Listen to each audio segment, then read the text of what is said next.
Hey guys, welcome back to Ripe Stories. In this video, a ridiculously entitled neighbor Karen called the police on my eco-friendly farm, claiming that I create too much noise and she tried to ruin my life. Here is what happened. Let's dive right into the video. And the title story starts like this. So I'm the proud owner of an eco-friendly farm. I inherited the farm from my father and spent a good 10 years working on it to convert it to be more self-sustaining. I switched to wind power since there were some undeveloped acres that a turbine could be built on without disrupting my usual planting. The farm initially had no animals, but I got chickens to assist with any insect issues after I decided to get rid of pesticides. I used non-glue traps along my fields that capture some of the bigger pests and used those as a supplement to the chicken meals. Easier than buying mealworms, those can get expensive if you're not buying in bulk. I researched crop rotations to help with the health of my soil. Again, it took 10 years, but I got my farm to a place that I felt proud of, that it was working with the land. It's also a successful one, especially with the upgrades. My family has been working with various stores in the area for years, and I made sure that the relationship continued.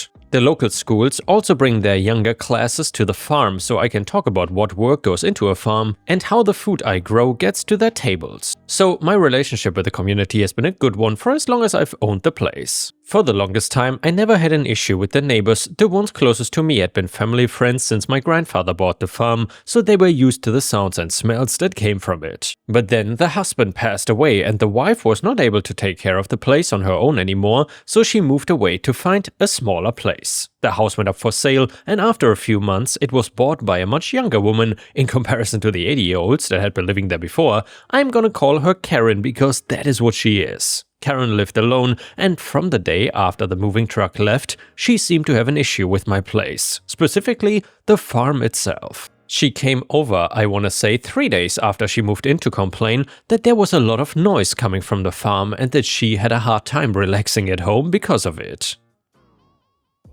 This was the first time that I'd ever had someone come over to my home to complain about the noise. I'll be honest when I say that when she came over, I just told her, okay, and let it hang in the air for a bit. At the time, I didn't know what she wanted me to do. I try and do any farming during the day, so it's not disrupting anyone in the evenings or early mornings. I use a large harvester, which does make a lot of noise, and the chickens can get loud around feeding time, but there was not much I could do to keep this volume down. Then she got a bit more specific though. Karen, well, are you going to take down that windmill or whatever? Me, it's a turbine. It's the farm's source of electricity, so it's not something I can just take down. Karen, but it makes so much noise. I can practically hear it clacking all night. Me, ma'am, I really don't know what to tell you, but it's not coming down. Karen, then what about your chickens? Can't you soundproof their coop? Me, the chicken coop is closed off, but they are outside for most of the day. I cannot just soundproof the entire area where they roam. Karen, wow, alright then, excuse me for wanting to have a considerate neighbor. The last comment was what she said right before she left my house, and I was floored that someone was so bold to just come out and say something like that. I figured that since she had her time to vent, then that would be the end of things. Maybe she would come up to the house the next week and try to convince me to get rid of my turbine and chickens, but I would be more prepared with my answers so that I could give me a more polite peace of my mind. What I didn't expect was the police to show up at my door the next day. The officers were polite and just said that they'd received a complaint about the noise level on my farm. They couldn't tell me who made the complaint, but I already knew it was Karen. There wasn't anything hiding that fact. I told the cops a more polite and thought-out version of what I wanted to tell Karen, that my farm has been operating with the chickens and the turbine together for at least 2 years. I'm only ever using large equipment during the day when I know it's not gonna disturb someone who's sleeping, and the chickens have a large space that they roam that cannot be soundproofed, since it could lead to them pecking at what I put up and potentially eating it. Again, I cannot stress how chill these officers were. They told me that they would do a measure for noise levels during the week just to make sure that my farm was not generating more than it should to count as noise pollution. I did have to look up how they were going to measure the sound though. They have these little sound level meters with a little microphone at the end that they drive around with to measure the ambient noise in an area. I figured I wouldn't do anything different during the week just so they could get an accurate reading. I did have to do some harvesting, but the space was farther out from Karen's house, so it was not like I was driving the machine right next to her house. The week went by without the officers coming back, and I got an official letter from the county police letting me know that my farm's sound levels were within the normal ambient limits. These findings were shared with other neighbors, so I knew Karen got the same letter as I did. Since it was officially on the record that my farm was not making enough noise for it to be a nuisance, I once again thought that was gonna be the end of it. Karen waited another 2 weeks before coming to my door again. I greeted her kindly, but she just gave me a sneer. "Karen, I wanted to let you know before the county did that I filed a formal complaint against your farm." Me, "I've got a letter from the county proving that my farm's sound levels are not causing a nuisance. I'm not sure what else the county could cite me for outside of that." Karen, "Well, I've talked with a few of the neighbors about your farm, and a lot of them have things to say about your turbine. To have such a huge turbine built for such a small farm seems completely unreasonable." Me, "It's not like I got to choose the size of the turbine. The company I worked with chose it due to how large my property is and what my… well, you know what, I don't have to explain myself to you anyway." "You filed something? Then I'm going to fight it." Karen, "I was just giving you the courtesy to do something about your farm before you got the notice." Me, "Yeah, let me just call a construction company and see if they can't dismantle a turbine that powers my entire farm in an afternoon before the county formally provides the complaint." I could not help but be rude near the end there. The fact that she was all but gloating about what she had done made me angry. I headed back into my house and thought about what I wanted to do. When I did eventually get the complaint from the county citing that my farm was not compliant with the local zoning laws, I got an attorney. The first thing I wanted to do was make sure that my farm was not constantly getting cited for things that it should not be cited for. The attorney worked with me with the documents I had from when my grandfather first purchased the land and how he and my father developed it and grew it over the years. I gave them the documents from the turbine company that recommended the size of the turbine and the permissions I had for growing certain crops and having the chickens on my property. The attorney checked county records and even did some archival work to make sure that everything was clear here. It took about 2 months to verify everything. The county was provided with all the information that I and my attorney found, but my farm was legal under the zoning laws for the area. Also, under my state's Right to Farm Act, Karen would need to provide her complaint to the County Agriculture Development Board before trying to take me to court just over my farm.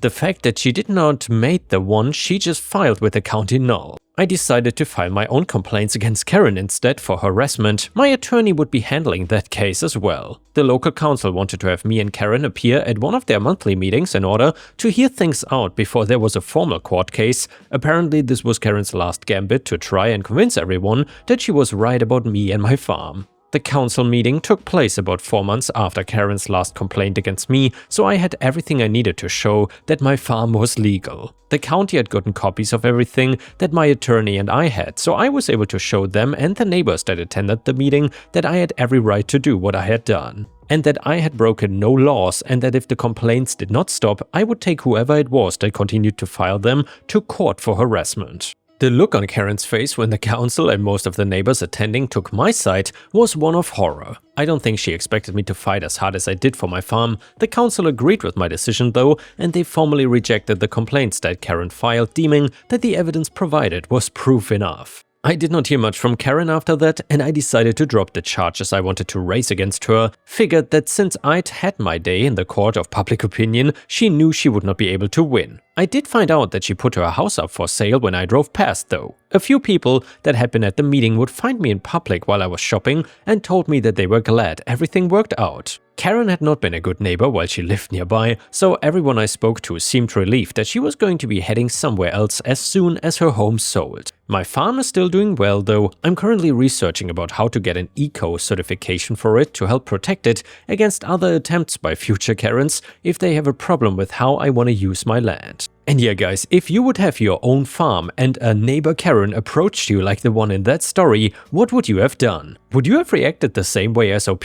Let me know in the comments. The next one is a very interesting Am I the A-hole story, and it is titled Am I the A-hole for hiding meat and seafood in my friend's cheating ex-boyfriend's car? So my best friend and I were going into our second year of college. She was her boyfriend, I will call him Chad for this post. They had been together since freshman year and she was head over heels for him. He was her first serious relationship and the only person she had ever been intimate with. Then came the bombshell. My friend called me one night, sobbing uncontrollably. She could barely get the words out, but eventually she told me she had tested positive for herpes during her annual checkup. Since Chad was her only partner ever, there was only one way this could have happened. I don't understand, she cried over the phone. How could he do this to me? I rushed over to her dorm room with ice cream and tissues. She was a complete wreck, curled up in her bed with puffy eyes and tear-stained cheeks. I confronted him, she whispered. He did not even deny it, he just shrugged and said it was not a big deal. I felt my blood boil. Not a big deal? Is he serious? He said someone gave it to him, so why should he care if he passes it on? She broke down, crying again. How many others has he been with? How many people has he infected? We soon found out the answer was at least 5 other women. Through a series of social media messages and campus gossip, we discovered that Chad had been hooking up with multiple people across campus while telling my friend that he was fully committed to her. Worse even, he had known about his herpes diagnosis for months and had deliberately hidden it from everyone he slept with. My friend fell into a deep depression. She stopped going to classes, barely ate, and spent most days in bed. This was not just about cheating, though that was bad enough, but about the permanent health consequences she now had to deal with because of Chad's selfishness. My dating life is over, she told me one night as we sat on her dorm room floor. Who's going to want me now? Well, that's not true, I insisted. Lots of people have herpes, it's manageable, and any decent person will understand it was not your fault. But I will always have to have the conversation. I will always be seen as damaged goods. I tried to comfort her, but nothing seemed to help. She was spiraling, and I was getting increasingly angry at Chad. He was walking around campus like nothing had happened, while my friend's life had been turned upside down. About a month after the diagnosis, we were up late watching TV in her room. Neither of us could sleep, me because I was worried about her, and her because, well, depression does not exactly help with sleep patterns. A show about urban legends came on, and there was this story about a woman who got revenge on her cheating husband by hiding shrimp in the curtain rods when she moved out. The apartment smelled so bad that they eventually had to demolish it.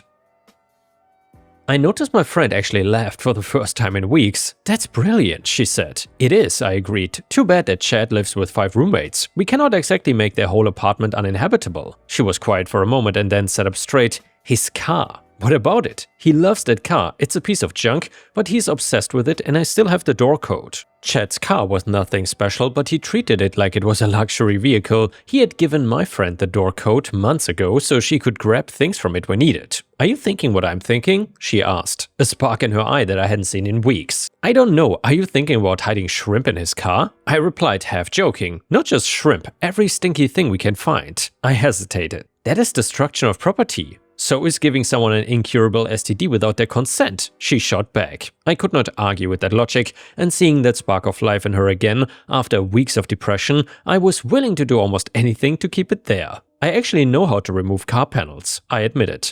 My dad taught me basic car maintenance and I've helped him take apart door panels and stuff before. Her eyes widened. This is perfect. The next day was Tuesday and we knew that Chad worked the early shift on Wednesday mornings at the campus coffee shop. Our town was in the middle of a September heat wave, temperatures had been in the triple digits for days, and even at night it rarely dipped below 90 degrees. We went to the grocery store late Tuesday night. The place was almost empty and we headed straight for the clearance section in the meat department. We bought everything that was about to expire: ground beef, shrimp, imitation crab, various kinds of fish, and a container of deviled eggs that had been sitting out for too long. This is gonna reek, my friend said, a small smile on her face as we checked out. The cashier gave us a strange look but did not comment. Around 1 AM we drove to Chad's apartment complex. It was a rundown place with no security cameras and neighbors who minded their own business. His car was parked in its usual spot and the lot was deserted. My friend punched in the door code and the car unlocked with a soft click.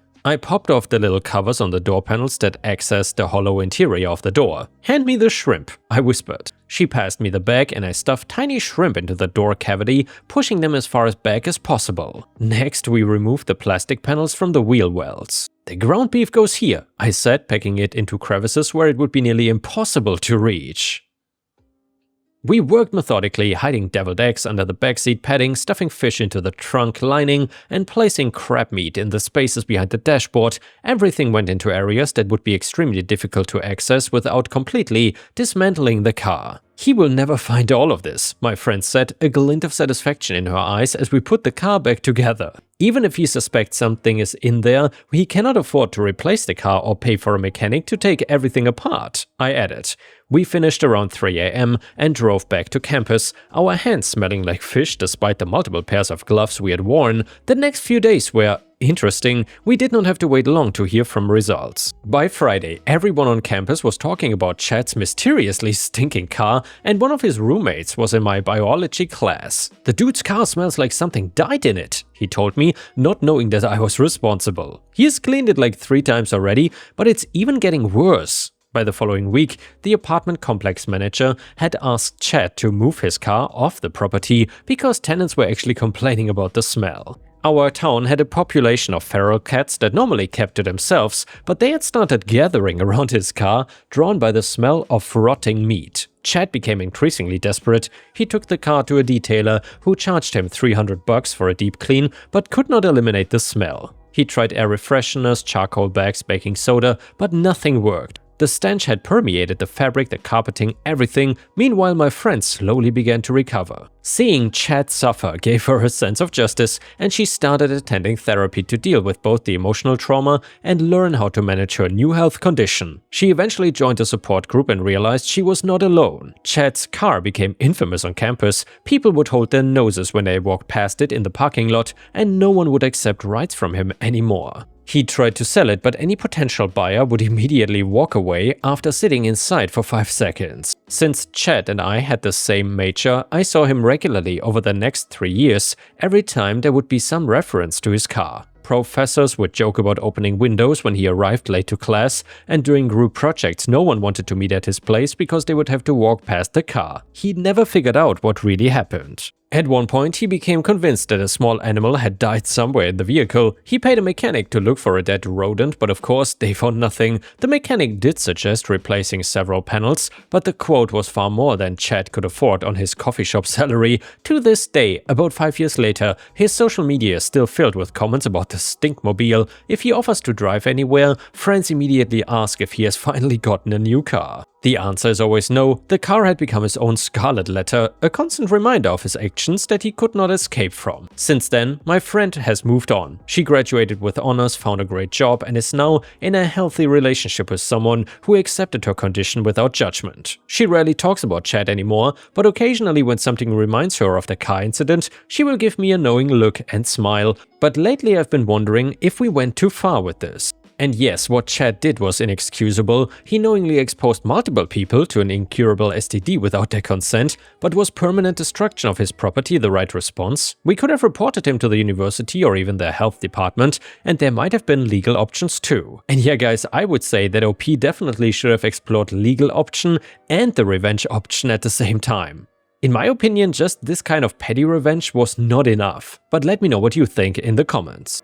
One person in the Reddit comment said, "Everyone sucks here. What he did was obviously horrible, but destroying someone's property is never the answer. You should have gone through proper channels." Comment number 2, not the a-hole. What he did was criminal. In many states, knowingly transmitting an STD is actually against the law. He could have faced legal consequences far worse than a stinky car. Comment number 3, you are the a-hole, hands down. I get that the dude was a total scumbag, like seriously, who knowingly gives people herpes, but you straight up destroyed his property. That is vandalism, full stop. 2 wrongs don't make a right. You could have reported him to health authorities or the university instead of acting like a high schooler. Now, if he ever finds out it was you could be the one facing legal consequences. Next time, channel that creative energy into something legal like, I don't know, actually helping your friend navigate her diagnosis instead of this petty revenge BS that ultimately solved nothing. Your friend still has the STD and you're out here asking if permanently damaging someone's car was justified. Grow up. And yeah guys, before we end the video, we will read one last story from r/petty revenge that you don't want to miss. It is titled, "You wanna help yourself to my drugs? Well, good luck." So let me start by saying that I am not doing drugs, nor have I ever done so. Anyway, this story happened years ago when I was in university, but it still gives me the chuckles. During university, I had the chance to do a few months at another university. It was far enough away that commuting was not an option, so the program put me in touch with a student who was transferring the other way, and we basically agreed to switch living situations. We cleared it with our prospective roommates and everyone was fine with it. When I arrived, I pretty quickly found out that I did not like one of the people living there. Let's go with Karen for her. The feeling was mutual, so I basically kept myself busy since it was only a few months. She was the type who got into everyone else's business, especially if they did not want her to. Now here's a fun fact about me, and that will be important later. I love licorice, the stronger the better. It's a niche taste, and some years before all this happened, I figured out how to get my fix without eating a ton of candy, but instead by buying ammonium chloride powder, also known as salmiak. This is also used to make bread crispy, so you can find it in specialized baking stores and online. It is strong shot, however, and it's mildly acidic. I usually eat what sticks to the tip of my finger, that is the scale to have in mind. Ammonium chloride is a fine, odorless white powder, and I kept my rations in small 10-gram plastic bags. If you think you would have guessed where this is going, you're probably right. So I know that Karen saw me eat some once in the beginning of my stay because she asked about it and I told her it was candy and she would not like it. Fast forward, there are about 2 weeks left and I come back to the place and I notice an ambulance outside. Well, sure enough, the door to the apartment is open and 2 paramedics are trying to help Karen stop a nosebleed of horrifying proportions. As soon as she saw me, she started screaming that it was my fault. Paramedics asked me if I know anything about what's going on because Karen claimed it came out of the blue. So I asked her specifically if she went into my room, found and took my bag of candy and then tried to sniff it. She hesitantly admitted. "It's not coke, you idiot, it's salmiak," I tell her and specify the chemical name for the paramedics. So yeah, in the end she had to go to the ER because they were not sure that she hadn't maybe burned a hole in her nasal wall with that stunt. Thankfully she hadn't, but according to my exchange buddy, she could not smell anything for almost 6 months afterwards and she still blamed me. And yeah guys, thank you for watching, please don't forget to subscribe and I will see you again tomorrow.